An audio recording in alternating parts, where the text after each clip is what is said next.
Hello, everybody. I'm Will. And I'm Kristen. And this is So I'm Watching You, Season 4, Episode 8. Where are you going? Where have you been? We have finally shown up to Season 4 of You. Yeah. We finally know Yeah. what we spent the last 7 episodes watching. I feel as though I have been tricked.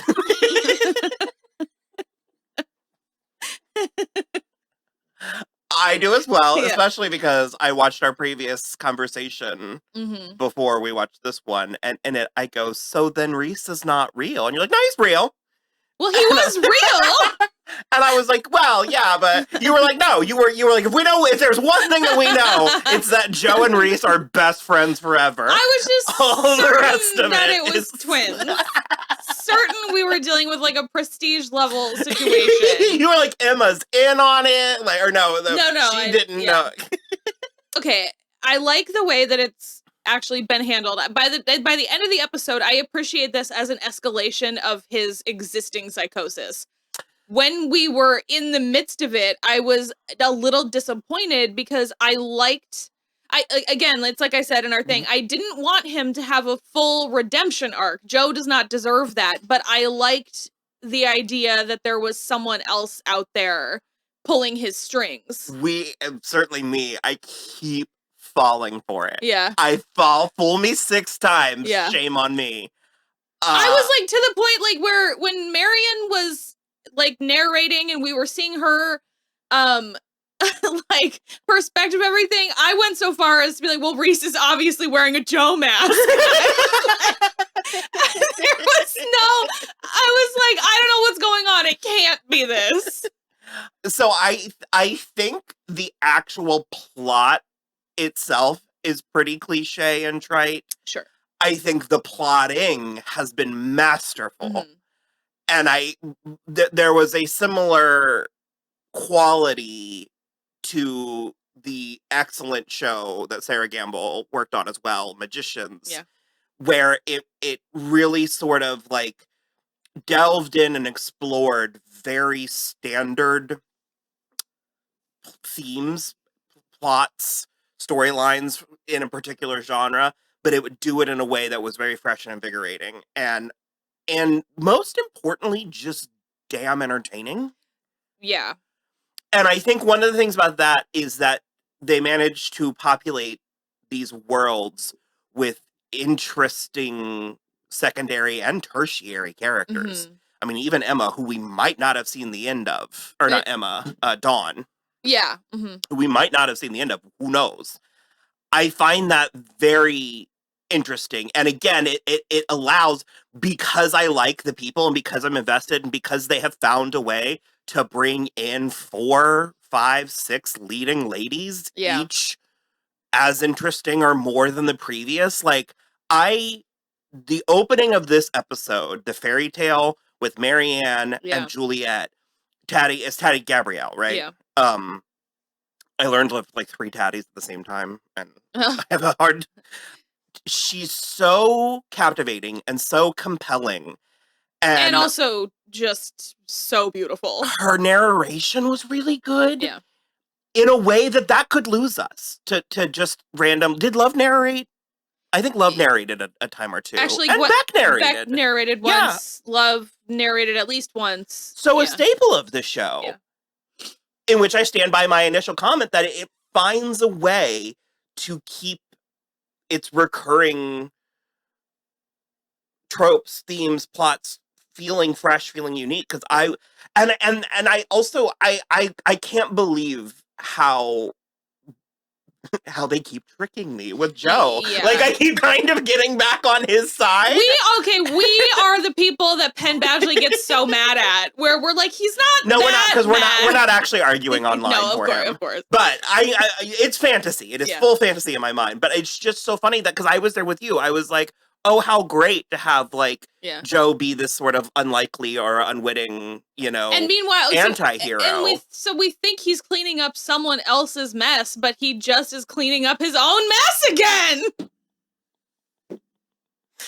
So, the contrast, the taking the anti-hero-ness of Joe and then smashing us into the reality of what he's doing through the perspective of his victim. It's just sort of stomach-churning. And the fact that, you know, we're more than halfway through season 4 and we have a girl in a cage, and yet I'm still riveted and so emotionally invested. I don't know. I don't know if this is working for everyone. It's working for me. It's working for me. Because again, like I said, even when I was a little disappointed towards the beginning of the episode, by the time it got to the end, I was like all the way back around to being like, okay, no, as an escalation of Joe's specific psychosis, this is fascinating. And they even went ahead and gave us the head injury. Yeah. I owe Nadia an apology. She was really chapping my ass. I was getting like... And now it seems like she's our one. It was to me as well, because I was like, you really connected a lot of dots with Zero String, and I don't know what you think you're playing at, but she got there. She also was super quick on the uptake with Marianne. With Marianne. Love that. Love that Marianne was I won't speak ill of Guinevere Beck, but...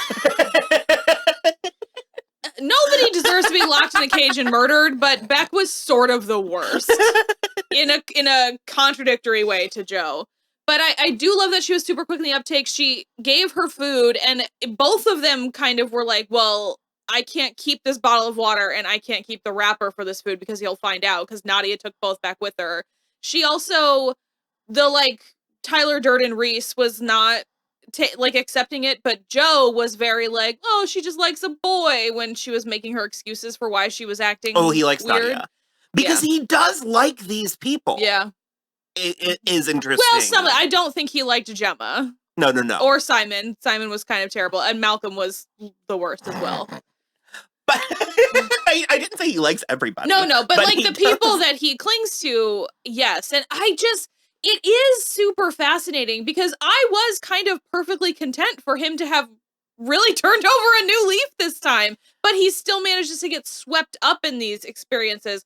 But realizing, like, when Marianne was talking to Nadia, and she was like, he followed me, he stalked me halfway across the world, from California to Europe. He stalked me all the way over here, and he can't let go, and he killed his wife, and he abandoned his child, and I'm sure he's killed others, and, like, you cannot let him know you were down here. While she leaves all her fingerprints on the outside of the glass. I also love how they peppered in... What's the word that they keep calling it? The thing with Dawn thinking she was friends with... Erotomania? Yeah. Okay.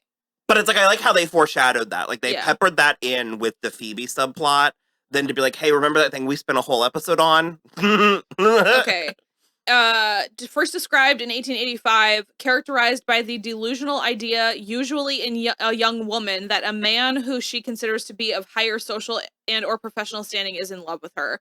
So that's why I kept saying parasocial, because erotomania makes it feel like a sexual thing. And I don't think either of these examples from the show are necessarily sexual in nature. I'm not saying they couldn't have led there, but like, I think Dawn and Joe just became obsessed with a person.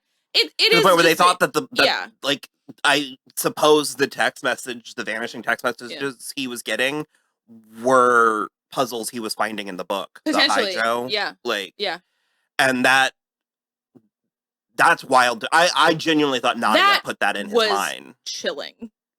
The like second copy of the book that he had notated and like flagged and everything, and just like seeing his psycho like highlighting and redacting and everything to make it say what he thinks it should say is like, ugh, chilling. Like John Doe from Seven kind of chilling shit. We do still have Phoebe's plot. Boy, that went off the rails real quick. It did. She just had so much gumption at the beginning of the last episode about like, come back when the money doesn't matter. But then she accepted that the money doesn't matter so immediately with no proof of anything. And he very obviously is just trying to get her money now. And so is he drugging her? She seems very scattered. She does, to where I was accepting what they presented us thus far, that she went through a trauma that she's not addressing. And I mean, she's had several. a couple. 3 of her friends are dead. And also her house is burned down. And her bodyguard. And her bodyguard, yeah, that's right. Remember, they were very close.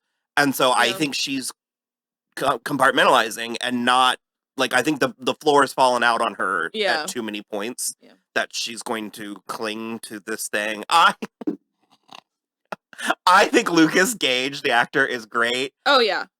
Adam is worthless. Horrible. Worthless. I'm like, Phoebe. just super manipulative, too. Like, I feel like they've both been on a 3-day bender. And I think he's such a cutie, but Adam, I'm like, come on, Phoebe. He's naughty. Like, Well, and I said it in our watch along for episode 7, where I was like, his face is like out of time. he belongs in like the Eric Von Detten like era. Like, he feels too young for what his face looks like. Well, and that's why I keep saying, I was like, I've seen him in other things. I like him in other things. Great. Yeah. But it's that example of, like, have you ever met somebody who's, like, awesome, and you're like, man, they're really, like attractive and sexy and charming, but that same face could be on somebody that sucks. Yeah. And you'd be like, what the fuck do you see in this guy? Ooh, what do you think about this? Yeah. And that's happened to me in real life a lot of times. I just hate him. And Kate is very funny. I like the juxtaposing her, and it's actually very real. I keep wanting to say trauma. It's not trauma, but like what Kate is going through with Phoebe. Yeah, because a lot of times the show would juxtapose the life and death stakes of Joe and Marianne with something frivolous, and it's not. That's not frivolous. Trying to what do you owe a friend to save your friend from this thing. And I do like also that she's not and I don't know if this is like probably it's like all through production, the writing and everything. I was like, we're gonna have to go back and watch this again. Yeah, but I do like that Kate also isn't being like insane about it, where she's like, we have to leave now. She just is like, remember that rest that we talked about? I think we should still do that. Well, they're both trying to like Kate is trying to do for Phoebe what Nadia is trying to do for Marianne. It's like she's trying to sneak her away. Yeah. And then, oh God, the manipulation from Adam, where he just is like, oh, Phoebe's always upset when you come around. What, do you not want her to be happy? Why are you talking about prenups? Everything's fine. I don't know. If I were Nadia, I might just, Nadia and Marianne are women of color. Mm-hmm. And so, I mean, I was gonna be like, if I were Nadia, I would just like kill him in the streets. It'd be like just he's got a woman in a cage. Yeah, I'm not 100% sure either, and I also do sort of feel like he's squirrely too, man. Because that's what I love too. Is Marion was like, he always gets away with it. Like, it will not stick to him. I kind of do think that if Nadia had like, don't call 999, but like, go back upstairs, grab a cop, and be like, please come with me. But then Joe would show up and that cop would be so dead. And that's the fiction part. Yeah, I know. Regardless, I am very interested to see what the last 2 episodes are going to do. So, because we have, well, Nadia's down there right now, and Joe is up at the top, about to go down. So we'll see. Well, and the reason he stopped showing up because she's starving down there. Forgot. He just straight up, he went to Hampsey with everybody. And a lot happened in Hampsey. A lot happened in Hampsey. And I also rolled an apology. I was like, he still sucks, but he also got thrown out. He got thrown out the window, which could have been the other. And then he got all wrapped up in Kate. So he just straight up dissociated from the fact that he's got this woman trapped. Insane. It does sort of undo what was my favorite part of the season so far, was Marianne being like, you're in the first episode when she was like, you're a murderer, Joe, and he was like, I am not, and to prove it to you, I will not murder you, because I thought that was some pretty rock solid logic. And instead he went and murdered like 4 other people. No, but it's just like from her perspective, it's like, I am so much not a murderer that I won't murder you yeah. to prove that I'm not. And I'm like, you can't argue with that. But then he just kidnapped her, and now maybe he might murder her. And so it also, doesn't how look does good. nobody ever see him putting stuff in people's drinks? That really feels like something people on the street should just see. Okay. We're gonna watch the next one. Please don't tell us what is going to happen in the last 2 episodes on the comments of this video. Thank you.